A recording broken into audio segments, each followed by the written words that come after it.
Welcome to Welfare Clinic. What happened on Wednesday at the Parliament in Westminster, London, it was tragic.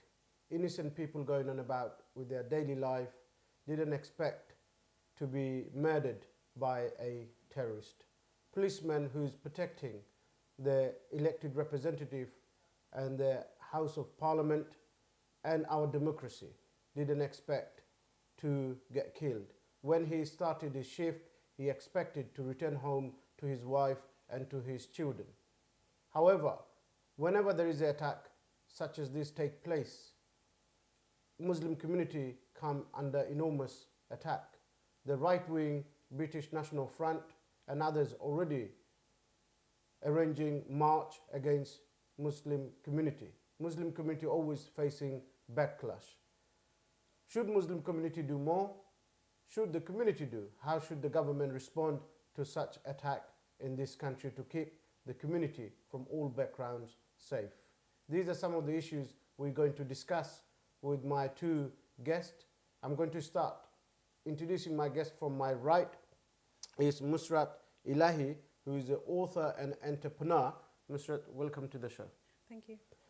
On my left, most of you may know him. He's very well known within the community, is Sirajul Choudhury. We know him as a Basit Bhai. He's a teacher and a TV personality. Basit Bhai, welcome to the show. Assalamu alaikum. Thank you very much for inviting me. Thank you. I want to start off with you. Obviously, being a woman, especially when those sort of tragic incident happens, we often see Muslim women going on about with their daily lives, especially if they wear hijab or headscarf, they seem to become under law of attack. Yes. Why is it always there's a backlash against the Muslim community? I don't know. I think it's the media that is hyping things up. It's just making things a lot worse than it actually is. I personally don't feel that humanity-wise there's not that much of a problem, because when you look at lots of social experiments online where people are, lots of vloggers and lots of YouTubers are doing social experiments with Muslim community. Like they'll get set up a Muslim with a hijab and they'll say, let's see what happens, she's going on the street, and then they'll use an actor to go and attack her, and then actually surprisingly the community actually helps her and they don't attack her. So I feel the media is actually making it a lot worse than it is, because today, alhamdulillah, on the way to the studio I was actually worried. I don't know what's going to happen because of what's happened, and I'm getting all these warning messages through WhatsApp from my family and everything, but alhamdulillah nothing happened. I just read my Ayatul Kursi and I walked out, and the train was full. You know, obviously I have that slight bit of doubt, then I think, no, tawakkalullah, nothing's going to happen. And subhanallah, nothing did. So I feel, you know, people smiled at me. I was asking, you know, I even tested it out a little bit. I was asking for the way and stuff like that, and they were actually helpful. So, but I just feel the media and politics is actually portraying this a lot. So it's the right-wing media and the right-wing politician, because recently we also saw the European court made a judgment on women wearing scarf in their employment. And employer can actually tell you not to wear your scarf. But if you look at a Christian nun and if you look at a Muslim woman, the way they dress, there's not much difference. Even if you look at Sikhism, even the Muslim women, the Sikh women, they have a dupatta as well. And you can't really tell the difference. It's just a religious, you know, a sign, it's a cultural sign, and, you know, it's just quite unfair really. And I just feel the media is just portraying the Muslims. I don't know what else I can say. Basit Bhai, you're a teacher, you work in a mainstream school. Often we hear from government ministers, the politicians, right-wing media, that children get radicalized in schools.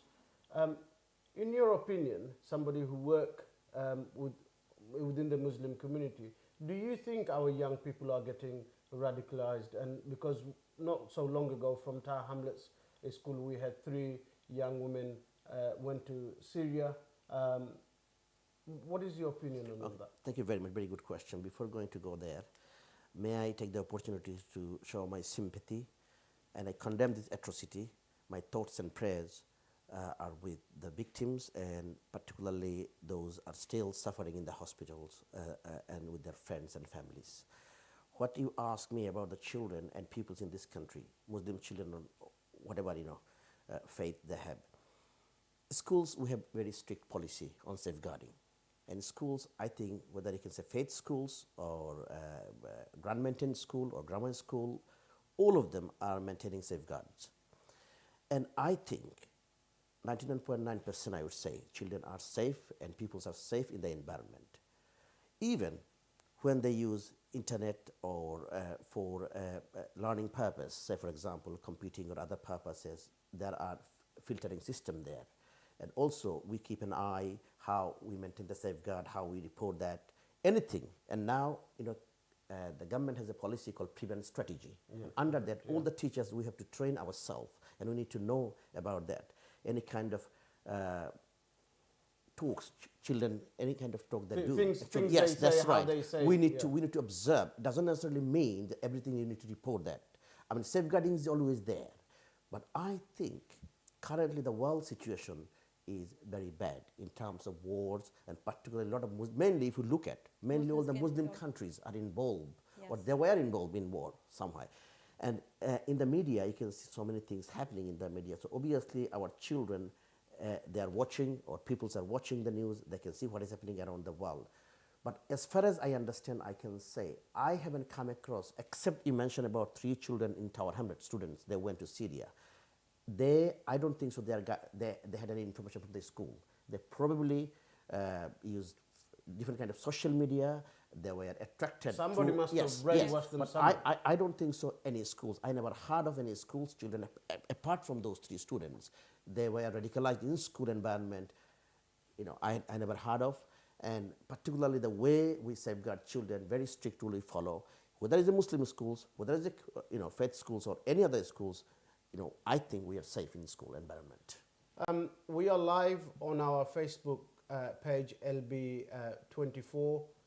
We want your comments. We want to know how you feel. Do you feel safe on the street? Do you feel the Muslim community done more than enough and they shouldn't have to do any more? Or do you think Muslim community should be doing a lot more than what they have been doing? What kind of things? Because recently there was a report suggesting that Muslim community should report more, even if their neighbors, their son, their daughters.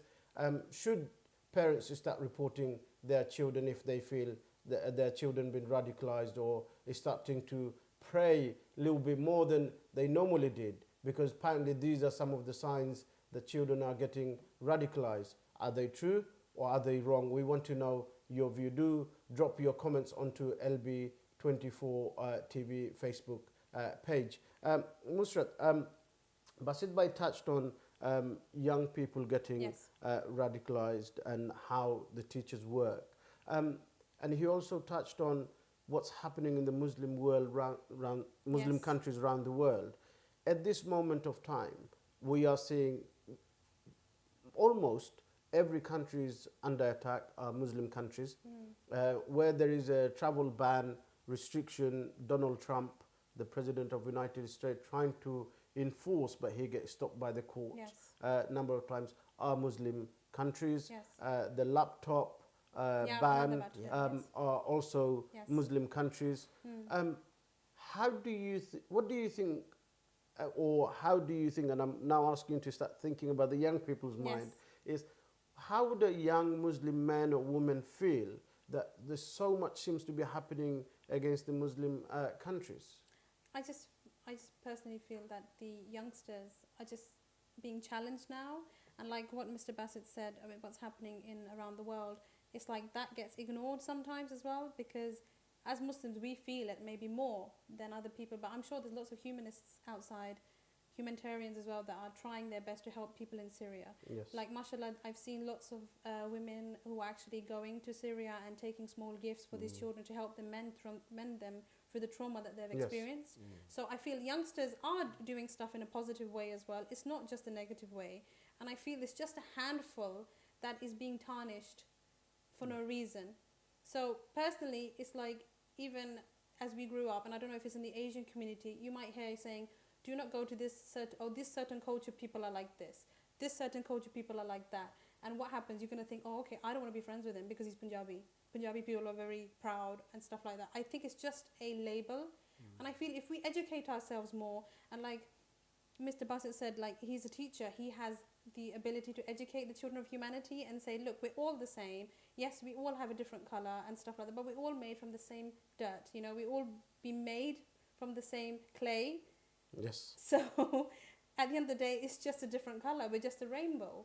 So I think main thing is educating the youngsters. And what's happening in the media where Donald Trump is saying, okay, you know, so-and-so can't be going to, you know, Muslims can't be coming into America and stuff like, he's actually made himself look bad. So I don't think we should concentrate on that so much.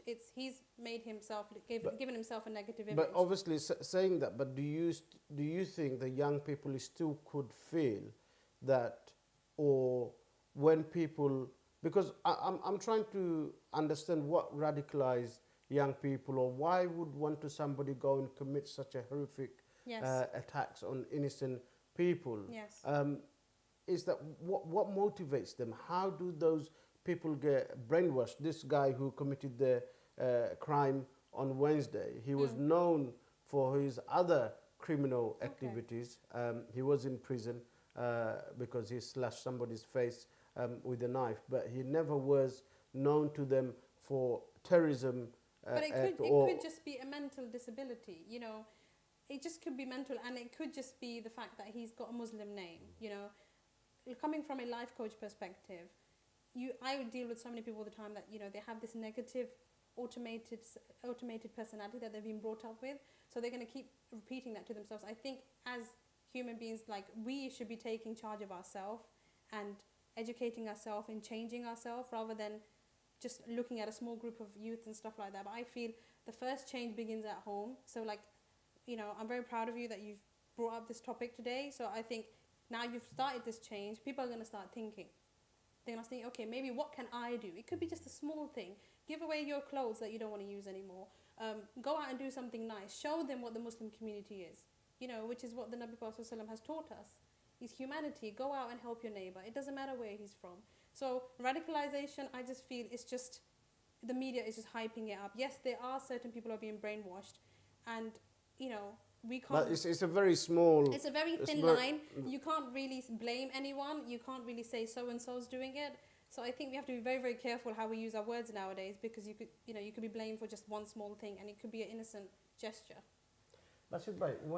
Sorry, you wanted to come in? Oh, well, one thing I like to, what Sister Nusrat mentioned about this, why we as Muslims, we should feel sorry about this. Whole community should feel sorry about that. The whole human being. Because we shared a lot of values, and they are very good values in the society. As a Muslim, any faith, people believe in faith, or people without faith, whatever. In this country is a multicultural country where you're allowed to, you know, you are free to do any religion, or people don't believe in religion, they can do what they like to do. Yes. So if we say we as community should stand up, yes, we should, and work together, we integrate together to fight this sort of terrorism, fair enough. But why as Muslims I should feel, or we should feel, okay, I'm a Muslim, why I should feel sorry for this happen? And I should say, sorry, I'm a Muslim, in that, we didn't do that. Couple of people did this, they're supposed to be they're Muslims, or their name were Muslims, and they did it, so I'm sorry for that. No, I would not say that. I would say as a community we have responsibility. Myself as a teacher, you as an author, you as a politician as well, all of us, we have common responsibility, and whatever Muslim or non-Muslim have responsibility to act on that. And I think you mentioned about the radicalization, something I can touch on that. When you say people might have, you mentioned about the mental issues. I'll mention about frustration. There are many people, unemployed people, family, domestic issues, other kind of frustrations, and sometimes media, the way the news were portrayed to us, sometimes people, and social media particularly. Because I have never heard of any person from this country, think about 7/7, or before that 9/11 in America, those people created this atrocity. What happened? They did not come from any Muslim schools. They did not come from any schools where we teach Islam. Yes. Or not any imams, or not any muazzin, or whoever you can say. They are not the chairman of any mosques. Who are those people? They are, we had them the night before they went to the pub. One of the events, actually 7/7, they mentioned about, 9/11 in America. They mentioned that before that they found some Quran or whatever, and some of them, night before they were sort of doing, went to the nightclub, dancing and Yeah, drinking. yeah, Remember yes, I that? recall So that, these yes, sort yes. of people, Yes. I would not say they are practicing Muslims, and their name might be Muslim, they happen to be Muslims, but this is something we need to really take on board. But when Joe Cox, the Labour MP Yes. who was murdered in Yorkshire, Right. he was a Christian right wing. Yes. However, we was told he had a mental health problem. Yes. Nobody called him Christian terrorist, Yeah. Christian fundamentalist, nor did we see any backlash Mm-hmm. from any of the right wing. But Oli, if you think about it, what's happening in Syria, and what about that? Like he mentioned before, that is terrorism. It doesn't matter what form it's happening, it's still terrorism. And no label of religion is there. And those are all Muslim people that are dying. Yes. So we could turn around and say, Yes. why are they killing us? But we are not. We just know there's a certain handful of mentally ill people, really, who have no humanity. Yes. And particularly, if you think about in the Muslim countries, Yes. many thousands and thousands of people are killed by Muslims. Exactly. By Muslims. It's just the so if mental you take disorder. this handful of, obviously, sorry, what is happening around the world, but we have to think about how it started, who provoked those sort of issues, how it came to our society. So we should really act on that. We're talking about what happened in Westminster on Wednesday, the attack against the innocent people and in our democracy. We want your comments, we want your thoughts, your views. You don't have to agree with my two guests. You can disagree and drop your comments on Facebook page LB24 TV. We're just going for a short break and we'll be back in a few minutes. Do stay with us. PCO Claims মিনিক্যাব ড্রাইভারের বিপদর বন্ধু গাড়ি accident করিয়া jobless হওয়ার দিন শেষ just one phone কলে PCO Claims আপনারে দিতে পারে 24 hours recovery immediate replacement car storage and repair service 02077917799 Special offer is going on at Salma Designer Abaya House. 20% discount on all our Hajj and Umrah products. 500 gram Ajwa dates are only £10. Come and receive a special offer. Salma Designer Abaya House, 118 Whitechapel Road, London E1 1JE. Imon!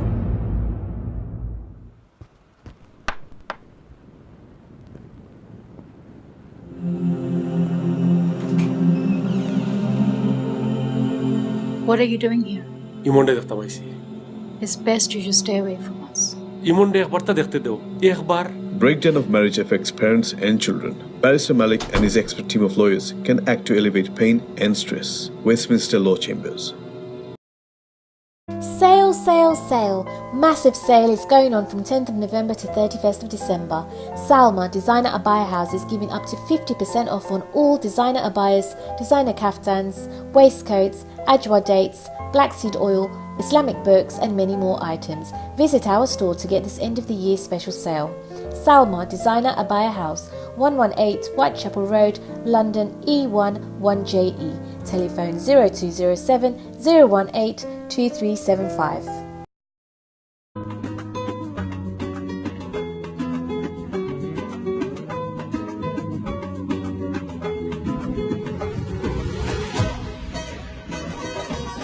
Welcome to Agora Grill and Steakhouse.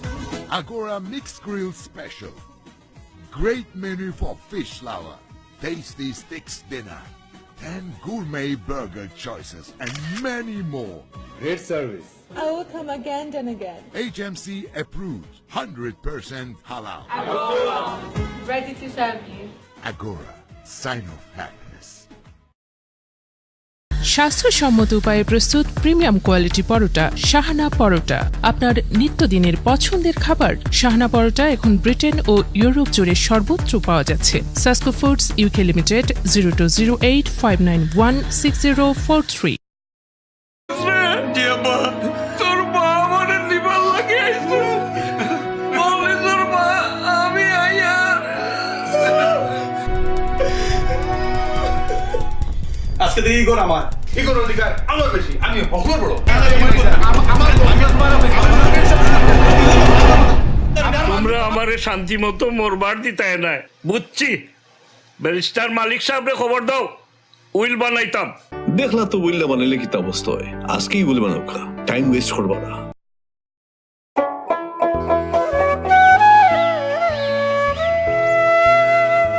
সোনার দেশের সোনার মাটি লিশ রুই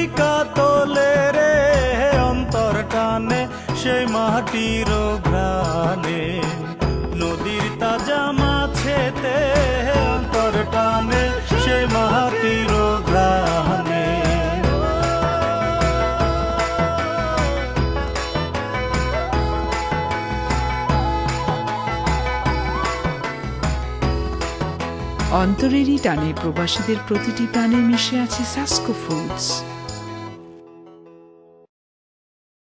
Feel like having a grill or a steak? Well, a new grill and steakhouse just opened. Agora Grill and Steakhouse. Come with your family and friends and be first to try our grills and steaks. Agora Grill and Steakhouse, 119 New Road, London E1.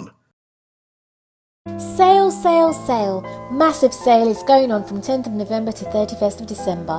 Salma Designer Abaya House is giving up to 50% off on all designer abayas, designer kaftans, waistcoats, ajwa dates, black seed oil, Islamic books and many more items. Visit our store to get this end of the year special sale. Salma Designer Abaya House, 118 Whitechapel Road, London E1 1JE. Telephone 0207 018 2375.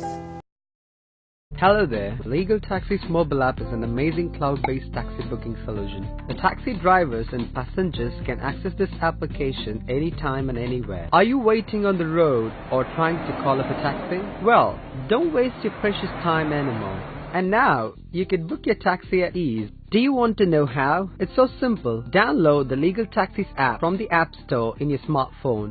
Register your details with your mobile number or log in directly with your Facebook account. Enter the location manually or drag the balloon where you want the pickup and drop to happen. Legal Taxis application fetches your location automatically and shows the taxis nearby. On a single click, your request is sent to the nearest driver. The taxi driver will receive your request and accept it instantly. In return, you will receive a notification and you could check the current location of the taxi with the estimated time to reach your pickup location. While your taxi arrives, hop in and enjoy your ride. At the end of your journey, you will receive the receipt of taxi fare in your mobile app. You can either pay as cash or through online. This app also allows you to feedback about the ride, rate the trip and share your experience through social media. Legal Taxis app not only allows you to book regular taxis but also black cabs, mini cabs and hackney carriages. What are you waiting for? Book your taxi today for a great voyage at Legal Taxis.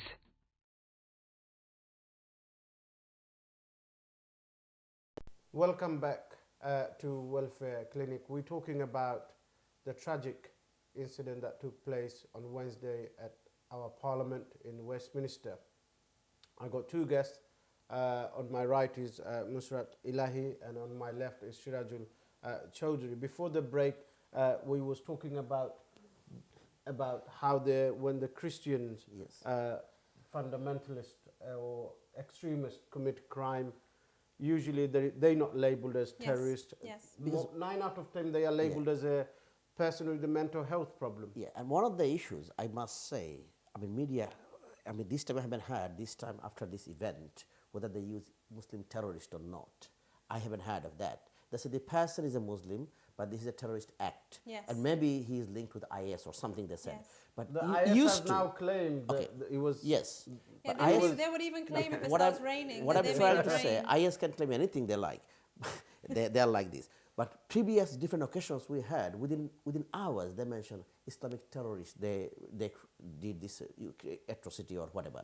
But think about in Northern Ireland, they used to Christian two group sectors, IRA, Yes. you know, they used to. But We never said Catholic terrorist. We never said. Yes. We said Irish terrorist. If Even, someone even, comes, even the Buddha community as well. Have you heard about the if Buddhists? someone comes from Buddhists killing Muslims, they were terrorists as well. Yes, we never said Buddhist. Yeah. They're saying the Burmas, you know. Yes. So you have to think about how we media particularly portrayed Muslims in the media. Yes. And this is really some young people, not only young people, our generation, 4th, 5th British Bangladeshi generation even, when I talk to a lot of them, they say, well, media should not be using Muslim or Islamic terrorists. So how do we stop that then? How do we stop media portraying the Muslim community as some kind of bunch of terrorists or who doesn't care about the humanity or care about their community? Because that's not true. But like I mentioned before, I feel as human beings, like as Muslims, like first of all, you've taken the first step, like I said earlier, of raising this issue. And I feel we just start educating our community of humanity. Yes. And we can't deny that there are still a bit of issues in the Muslim community of the sects, like the Sunni and all that stuff like that. Those are issues there as well. So I think if we can just put those things aside and show them what the Quran teaches us, what humanity, it teaches us mainly humanity, because even the Quran, it says you kill one human being, you've killed the whole humanity. But and if you save one, if you do one save one human, you then you save the whole humanity. humanity. Exactly. So Allah Ta'ala is saying all these things, and if this is what we are, is our teaching, we need to prove this to them. And I feel, and if you look at the internet now, there's so much positive things going on. Like, I see Muslim women are attacked, and then they go and treat that with honesty, they treat it with love and care. And that leaves the other opposite person in awe, like, wow, actually, she's a Muslim woman, and she's done this. She's not as they've portrayed it. It's just the media. But we have many Muslim women now in Yes. the community who Yes. are doing Absolutely. fantastic work, Yeah. encouraging others to get involved in community activities and community work. Yeah. So when they say the Muslim community is not interacting or they're not Yes. integrating with the community, what else? I do they- personally feel there's this fear of approachingness. I think the people who are not Muslims, they're finding it difficult to approach the Muslims, the non-Muslims. And I think we need to maybe be a bit more warmer as a community. I don't know, maybe educate each other. Let's just be a bit more warmer, not be so rigid.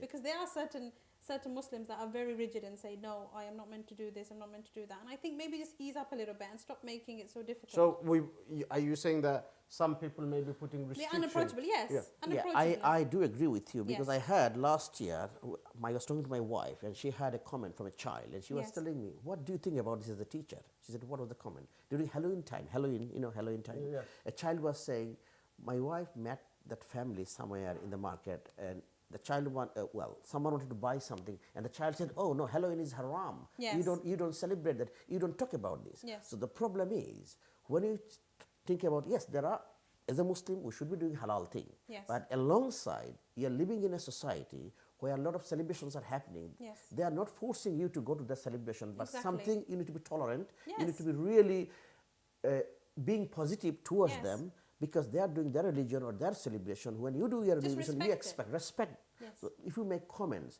some of the extreme comments, and I do agree with your sister, because sometimes some of our parents, some of our people, they make too extreme comments. Islam is a middle path. So it's about educating the children Yes. and making Yeah. them understand about the other religion and other culture. No, and it's how, not even that. It's not the understanding. I just think it's just raising awareness. Of humanity. Absolutely. And I feel this is the responsibility, not just the Muslims, it's the Christians as well. It's not a religion thing. I think it's just a humane thing, really. Yes. Just say, look, we're living here. Can we just live peacefully? We got a comment from Salma Uddin saying, educate people about Islam, core Islam, the basic, not the extended version and division like Sunni and Shia and so on. I'm guessing when you mentioned about the Shia and Sunni. But obviously we do have a problem in the community, and I think the education you mentioned earlier, education starts at home. Yes. And it's the type of education you give to your parents. Yes. You mentioned that, Basit Bhai, because I know I had the same thing. A 5-year-old kid said that he went as then, because in the school they have different celebration, and they said they ask you to wear in certain character outfits and things like that. And his parents said, no, you cannot wear that because it's a haram and it's this and that. And I think, and if you just say that, and if you don't explain the reason why one should not do something, or if you say to a child, don't go through this road, you can bet your life on it. Yeah. They will go this way. No, but unless you really explain. I have a daughter, and when it's Christmas, we have this conversation all the time. She goes, Mummy, why are we not celebrating Christmas? I'm like, look, Christmas is for Christians, and they celebrate the birth of Jesus, and this is how they celebrate it. But us as Muslims, we don't believe him as the Son of God. And I tell her, we have our own celebration, which is Eid. So, but she goes, and she goes, oh, okay. And she goes, but they do it in the school. I said, that's fine. You join in. It's not a big problem. But, at home, this is what we do. But some parents will prevent even children probably joining in, I guess. Yeah, well, I said, no, well, it's part of the school. Yes. You can't run away from it. The way you explain, very good way of explaining. But as a teacher, we always have to tackle some of the parents, because we, during Christmas time, even normal school, we take our children to have link with different churches as well as mosques and synagogue and all the places of worship. So I remember a few years back, one of the parents came to me and said, why did you take my child to the church? I explained, in RE, there are two things children need to learn. Yes. One thing is learning about religion. RE, and learning, yes, and learning from religion. Yes. So learning about religion and learning from religion doesn't necessarily mean we are trying to convert someone or teaching something to change your views. Because you are learning about other people. When you learn and you know better about better thing about other people. Now, Interfaith Week, something in this country is happening every year. In Tower Hamlets, we have a big team here, faith group, people with faith, without faith. We celebrate Interfaith Week, where we bring in school, even my school, we bring in, and I personally coordinate that. We bring in Muslim leader, Christian leader, Jewish leader, Sikh leader, and other leaders, and as a humanist as well, I brought in to talk about the values of the common, what is the common values of all of ours, and so that we can share and we can celebrate that as well. However, we believe in our own thing, but at the same time, living in this country, we as parents and students and our generation as a Muslim, we need to learn about other people as well. One thing that has been raised, that obviously we've got a lot more police officers on the streets, armed and unarmed. One of the issues was been discussed by the outgoing police commissioners previously and other people, that every police officer should be armed with a gun to protect us. Do you think by arming every single police officer would make streets of London or streets of this country any safer than it is now? Well, it depends on what kind of armor they have. I feel if they have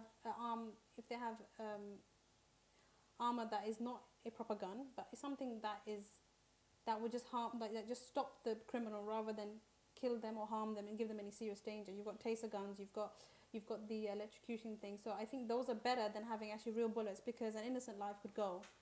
So I feel if they just... But you say innocent life, but for example, what happened in Westminster? Yes, a man was shot. The attacker was shot and killed on the person, but he went to kill the police officer. So, and he already ran people over on pavement.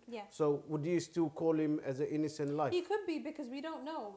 The police and the government are not going to tell us what his real reality is. He could have a mental illness, because if you have bipolar, have you heard of bipolar disease? Yes. You can have manic disorders where you go out and do unusual things. So he could have had that problem.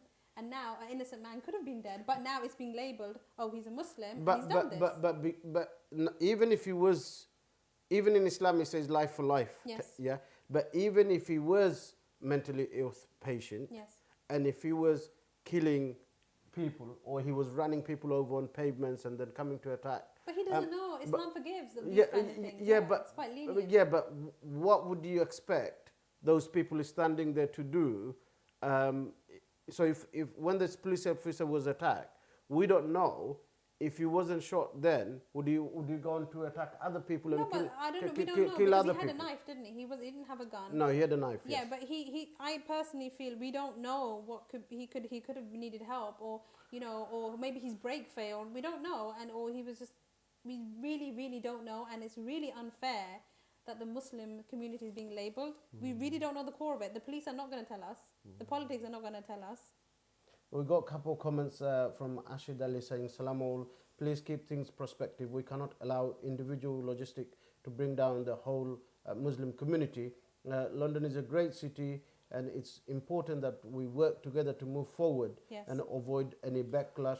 Don't agree with arming all officers. This is the attacker didn't have firearms. He didn't want to take a risk of becoming like a USA where people are fighting for Black Lives Matters. This could be a dangerous precedent. I was about to mention about the USA. Thank you very much, Ashid Bhai. He is the principal of London Enterprise Academy. He mentioned that. So I think giving guns to all the police officers will not solve the problem. In America, what is happening? Because of guns, so many crimes happening. The police are armed. In many countries, if we think about, even in Bangladesh. They don't.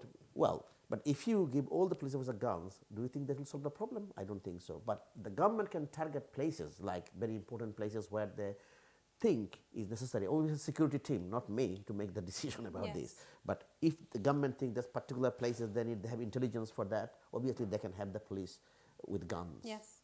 I have to say though, this time round, the politician from Prime Minister to ministers to MPs, they have been very careful with their words. Have they chosen their words? None of them use Islamic terrorists. That's or very anything good like thing. that. That's very good. Immediately they took the whole of Muslim community leaders and others to Scotland Yard, had a meeting with the police, making sure, putting things in perspective, making sure there is no backlash. But obviously, we got Britain First and EDL and others. Yes. But Mayor of London, he gave a very good speech. Yes, Sadiq Khan. Yes, Sadiq Khan did the visual. So I think this time round, the people have been very careful with the chosen words. Which is great. This is one thing great about London, to be honest. And you just have the freedom of speech, and you have the freedom of safety. So, we're not going to do justice on this topic in 1 hour. Yes. No doubt we will be returning talking about this topic. My heartfelt thanks to my two guests for your time and your contribution. Our heart goes out to the victims, to their families, especially the police officer who has been killed. He lives behind his wife and children. And right at the beginning, when I said when he started the shift, he expected to return home. When we leave home, none of us expect not to see our family again. But unfortunately, people were in those sort of circumstances. We should work together. When we are united, we are stronger. When we are divided, that's when we fall and we allow others to divide us even more than we need to. So we must work together. And as you have heard from my two guests, the education starts at home. Until next time, do take care.